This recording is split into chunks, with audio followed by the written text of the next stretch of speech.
নমস্কার সবাইকে। সবাই কেমন আছো? আশা করি সবাই খুব ভালো আছো। আমি এদিকে আজকে অনেক অনেক ভালো আছি। তো আজকের ওয়েদারটা সকাল থেকে খুব মেঘলা মেঘলা। আর আজকে আমাদের বাড়িতে হলো খাটটা সেট করবে। তো চলো তোমাদেরকে সম্পূর্ণ ভিডিওটা দেখাই, স্কিপ না করে তোমরা দেখতে থাকো।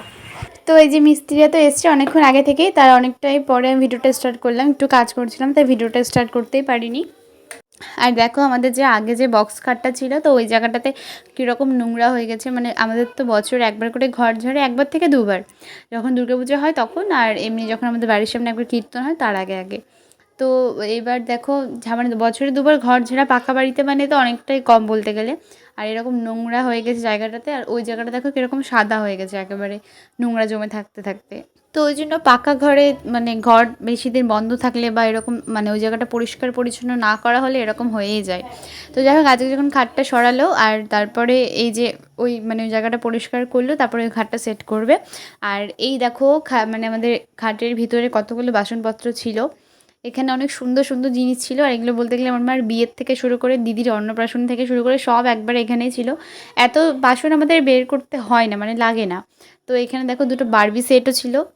আর আমি যখন পুতুল খেলতাম তখন আমাকে এগুলো বের করে দেওয়া হয়নি। আমি অনেক পুতুল খেলেছি ছোটোবেলায়, অনেক বড় হয়েও খেলেছি পুতুল।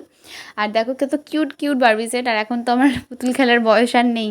তো অনেক মিস করছি যে কেন এগুলো বের করে দিল না, এগুলো ভিতরে থাকতে থাকতে নোংরা হয়ে গেছে।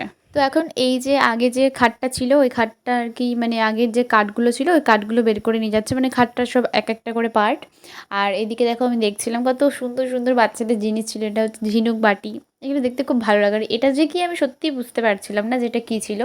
তো যাই হোক তোমরা যদি কেউ মানে বুঝতে পারো তো আমাকে অবশ্যই কমেন্টস করে বলো। আর এদিকে দেখো ফুলের ঝুড়ি থেকে মানে সব কিছু, কাঁসার কাঁসার অনেকগুলো, আবার গ্লাসও ছিল 4-5টার মতো, স্টিলেরও ছিল অনেক কিছু। তারপরে এত বাসন আমাদের লাগে না জন্য বের করেনি। আর এদিকে অনেক সুন্দর সুন্দর জিনিস ছিল, তো এগুলো আমি দেখছিলাম। আর ছোটোবেলায় যখন মা ঘর ঝাড়তো তখন তো এগুলো বের করলে আমি অনেক মানে ওই টাইমটাতে অনেক মজা পেতাম আর খেলতাম এইসব এইটুকু টাইমের মধ্যে। আর এই পুতুলগুলো এখন ভিতরেই থাকবে, কারণ এগুলো তো আর কেউ খেলবে না। আর এখন এই জায়গাটা একটু পরিষ্কার পরিচ্ছন্ন করার পালা। তো দেখো এই জায়গাটা প্রচুর নোংরা হয়ে গেছে, বললামই তো তোমাদেরকে। তো এই জায়গাটা এখন আমাকে একটু ঝাড় দিতে হবে হালকা করে। আর নতুন খাটটার এদিকে দেখো সব ব্যবস্থা মানে চলছিল আর কি। সব সেট টেট করছিল এই দুটো মিস্ত্রি, আমার যে দাদুটা বানিয়ে দিয়েছিল দাদুটা আর একজন। আর আমি ওইদিকে যাইনি, তো এইদিকে আমাদের জানলা থেকে সবটাই দেখা যায়, তো এখান থেকে ভিডিওটা আমি করছিলাম একটু। আর দেখো আজকের ওয়েদারটা সকাল থেকে একদম মেঘলা মেঘলা মেঘলা। তো যাই হোক আজকে বৃষ্টি হচ্ছে আবার থামছে, হচ্ছে আবার থামছে, এরকম তোমরা আকাশ দেখেই বুঝতে পারছো কীরকম কালো হয়ে আছে আকাশটা। আর এর মাঝখানে আমাকে ঘরটা একটু ঝাড় দিতে বললো বাবা, আমি ঘরটা একটু ঝাড় দিয়ে দিলাম। আর অনেকটাই টাইম লেগে গেছে আজকে খাটটা সেট করতে। মানে 12টা 12:30টার দিকে এসেছিলো, আর অনেকটাই সন্ধ্যা সন্ধ্যা প্রায় হয়ে গেছে। তো দেখো এখন নতুন যে খাটের পার্টগুলো থাকে ওগুলো এক একটা করে নিয়ে আসছে ঘরে, এখন সেট করবে। আর আগে যে খাটটা ছিল ওটা কিন্তু অনেক পুরনো খাট, আমার মায়ের বিয়ের খাট বলতে পারো।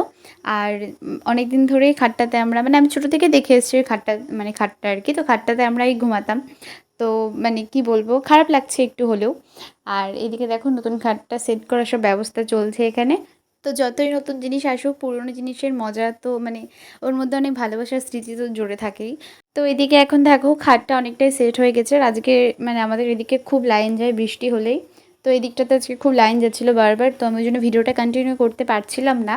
তো যাই হোক এদিকে অনেকটাই খাটটা সেট হয়ে গেছে, আর একটু হবে। তো এদিকে আমি এখন দেখো খাটটা তো সেট হয়েই গেল, এখন সব বিছনাপাতি মানে আর কি সব গোছানোর পালা। তো আমি একা একা পারবো না এতটা গোছাতে, মানে অনেক ভারী ভারী হচ্ছে, বালাপোষ ছিল।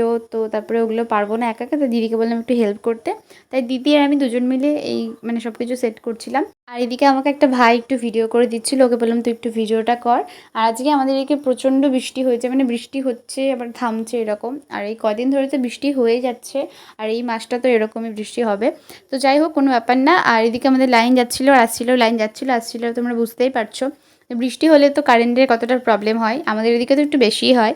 তো যাই হোক কোনো ব্যাপার না। এদিকে দেখো আমরা সব কিছু মানে গুছানো হয়ে গেল, এখন বেড কভারটা পেতে দিলাম আমি আর দিদি মিলে। আর আজকে মায়ের শরীরটা একটু ভালো ছিল না জন্য মা আর কি মানে কাজটা করেনি, নাহলে মাই করতো। আমরা একটু কমই করি ঘর গোছানোটার জন্য, মাই একটু বেশি করে। আবার কখনো কখনো করতে হয় মায়ের বকা খেয়ে, তো ওরকম ব্যাপারটা আর কি। তো যাই হোক এদিকে দেখো আমাদের গোছানো কমপ্লিট হয়ে গেল। তো তোমরা এখন বলো কমেন্টস করে যে কেমন লাগছে খাটটা ঘরে সেট করার পরে। আমার তো মোটামুটি ভালোই লাগছে, তোমাদের কেমন লাগছে অবশ্যই কিন্তু কমেন্টসে করে জানাবে। আর আজকের মতো ভিডিওটা আর বড় করছি না, এখানে শেষ করছি। দেখা হচ্ছে খুব তাড়াতাড়ি পরে ভিডিওতে। আর সবাই সুস্থ থেকো, ভালো থেকো, আর চ্যানেলটাকে কিন্তু অবশ্যই সাবস্ক্রাইব করো, আর এইভাবে ভালোবাসা দিয়ে আমার পাশে থেকো। তো আজকের মতো এখানে শেষ করলাম, টাটা।